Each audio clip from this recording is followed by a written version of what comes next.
के पैर पालने में दिखाई दे जाए। हाँ, माँ का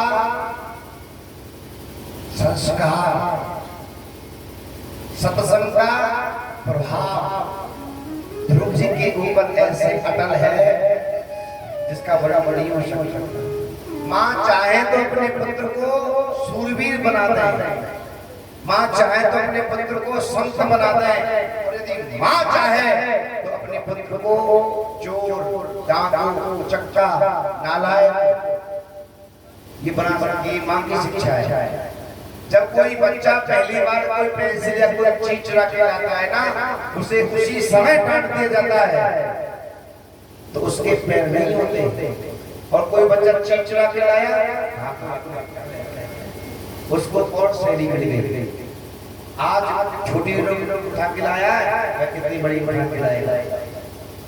माँ को चाहिए कि जब बच्चा समझदार होने लगे तो उसको उसमें संस्कार डालना प्रारंभ करे। बेटा, ये तेरे पिताजी हैं, इसके पैर छुओ। ये तेरे दादाजी हैं, अपने दादाजी के पैर छुओ। दादी जी के पैर छुओ, ताऊ जी के पैर छुओ। राम राम करो सुबह उठकर। और जब स्कूल जाओ ना, तब पैर छू करके राम राम करके जाओ। जब आओ तब भी। और रास्ते में तुमसे बड़ा कोई मिले ना, तो सबसे हाथ जोड़ के राम राम करो। ये शिक्षा आपको देनी चाहिए। लेकिन आजकल तो महाराज उल्टा हो रहा है। आजकल तो जो विद्यार्थी है ना, वो ये समझते हैं कि गुरुजी हमसे प्रणाम कर लें। हम ना करें गुरुजी को, उल्टे गुरुजी हमको प्रणाम कर लें। उल्टे माता पिता या जितने भी लोग हैं ना, 50-60 विद्यार्थी ऐसे हैं वो चाहते हैं कि हमसे प्रणाम करें। देख तेरे संसार की हालत क्या हो गई भगवान, कितना बदल गया है। तो पहले जो संस्कार है ना, पैसे से नहीं, ये घर से माँ बाप से सीखे जाते हैं। संस्कार माँ बाप से आते हैं।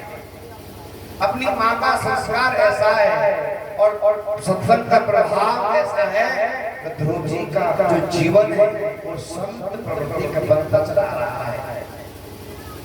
एक बार ध्रुव जी अपने संग के साथियों के साथ खेल रहे थे, तो ध्रुव जी ने कहा साथियों से, भैया तुम बड़े भाग्यशाली हो। बोले क्यों? कि तुम्हारे पिताजी हैं और तुम्हें अपने पिता का साया, अपने पिता का प्यार तुमको मिल रहा है। तुम बड़े सौभाग्य वाले हो। दोस्तों ने कहा कि सौभाग्य वाले हम तो हैं ही ध्रुव, लेकिन सबसे बड़े तुम हो। क्यों? तुम्हारे तो पिता जो है ना, वो तानबाद है, जो चक्रवर्ती सम्राट है, सम्राट राजा है। तुम्हारे पिताजी वो है।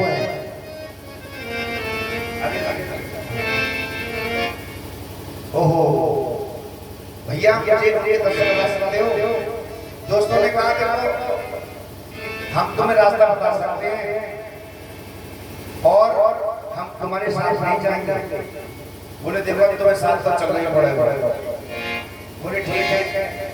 आज ध्रुव जी अपने मित्रों के साथ में पिताजी के दरबार में पहुंचे और ध्रुव जी ने दौड़ करके साष्टांग प्रणाम किया। साष्टांग माने डंडे की तरह लेट करके प्रणाम किया। पहले जो प्रणाम करते थे ना, वो ऐसे होता था। रामचरितमानस में कहीं भी नहीं लिखा। प्रातः काल उठ के रघुनाथा, माता पिता गुरु नावे माथा। खाता नहीं, माथा। माथे से पैर छुए जाते थे। लेकिन संस्कृति बदली, पश्चिमी हवा चली तो कुछ लोग बदले, संस्कृति बदली। बोले अच्छी ड्रेस पहनते हैं, कहीं कपड़े खराब हो गए तो बोले एक काम करो, हाथों से काम कर लो। अंगूठा जो पैर का अंगूठा होता है, पैर का अंगूठा और उसके बराबर वाले जो उंगली है, उससे स्पर्श करके यदि माथे से स्पर्श कर लिया जाए तो सामने वाले के ज्यादा नहीं, कुछ सद्गुण अपने अंदर आने लगते हैं। ये वो चमत्कारी चीज है। माथा तो समस्त तत्वों को खींच लेता है, लेकिन हाथ सब नहीं, कुछ सदोष के अंदर आ जाते हैं। ध्रुव जी ने जैसे दौड़ करके प्रणाम किया, ओहो, बोले पिताजी मेरा नाम ध्रुव है और ये 50 रुपए श्रीमान श्री अमरपाल सिंह जी जो मानपुर से आए हुए हैं, भगवान की कथा में अपनी दिव्य कमाई से काम कर रहे हैं, परमात्मा कल्याण करें। बोलो शंकर भगवान की। अच्छा एक बात बताओ, सच्ची ये कथा आपको समझ में आ रही है या फिर वैसे ही हाथ उठा के बताओ बिल्कुल समझ में आ रही है? जो कह रहे हैं समझ में आ रही है? अम्मा तो मैं ना आ रही ऐसे कह रही है। ये कथा मैं प्रयास कर रहा हूँ कि एक एक शब्द आपको सुनाई दे।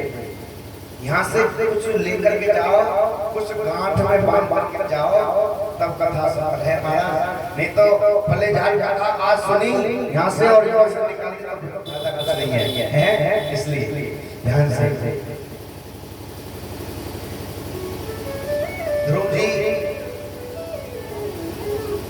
ध्रुव जी अपने पिताजी से प्रणाम किया और अपना नाम बताया कि मेरी माता का नाम सुनीति है और मैं अपने पिता के चरणों में प्रणाम करता हूँ।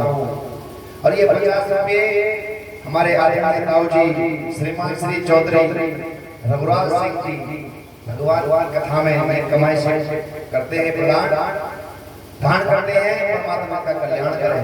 बोलो श्रीमद् भागवत महापुराण की। कहते हैं आज ऐसा सुना तो उत्तम बात उठे और उठ करके अपने पुत्र को गोदी में लेना चाहते हैं। अभी लिया नहीं है, लेना चाहते हैं कि इससे पहले जो उनकी दूसरी माँ सोची रुक लिया कहाँ चला जा रहा है? बोले माता में पिताजी। अच्छा तेरा इतना बड़ा अधिकार हो गया तो अपने पिता की गोदी में बैठे? अरे तुझे अपने पिता की गोद में बैठने का शौक है ना, तो तू भगवान से प्रार्थना कर, भगवान से प्रार्थना कर कि प्रभु मेरा अगला जो जन्म है ना, मैं माँ सुरुचि के गर्भ से जन्म लूं और तब मैं अपने पिता की गोद में बैठ पाऊंगा। भगवान से प्रार्थना कर और कहीं जाकर मर जाना, और जब तेरा दूसरा जन्म हो तो मेरी गर्भ से लेना, तब तो इस पिता की गोद में बैठने का अधिकारी है। निकल जा यहाँ से। ध्रुव जी छोटे हैं, अपनी माँ के इस व्यवहार को सहन नहीं कर सके और रोने लगे, और रोते रोते अपने सखाओं के साथ में अपनी मैया के पास आए और कहा मैया, ओ मैया, और रोई रोई कहे ध्रुव सुकुमार, मैया मैं मौसी ने मारो, मैया मैं मौसी ने मारो, मैया मैं मौसी ने मारो।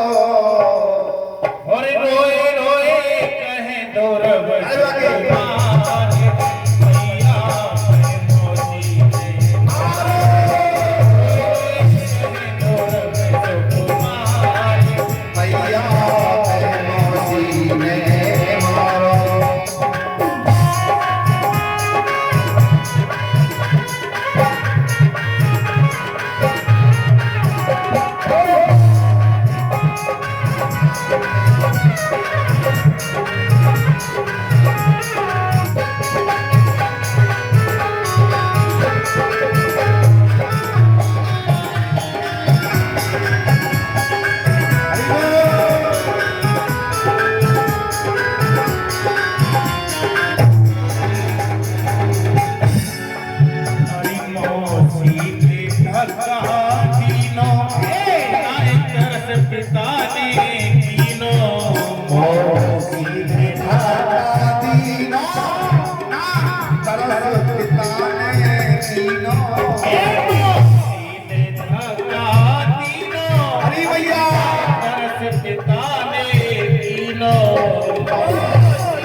कौन करे को प्यार मैया पे मोती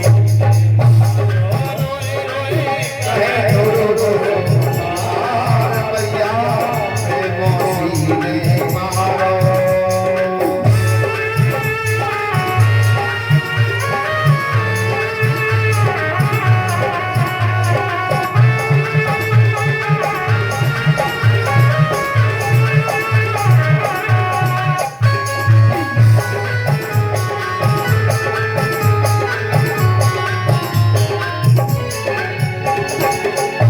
मैया कहने लगी अरे समोचाए रही महतारी समोचाए रही महतारी मती रोवे तुम्हारे हजारी समोचाए रही महतारी मती रोवे तुम्हारे हजारी समोचाए रही महतारी मती रोवे तुम्हारे हजारी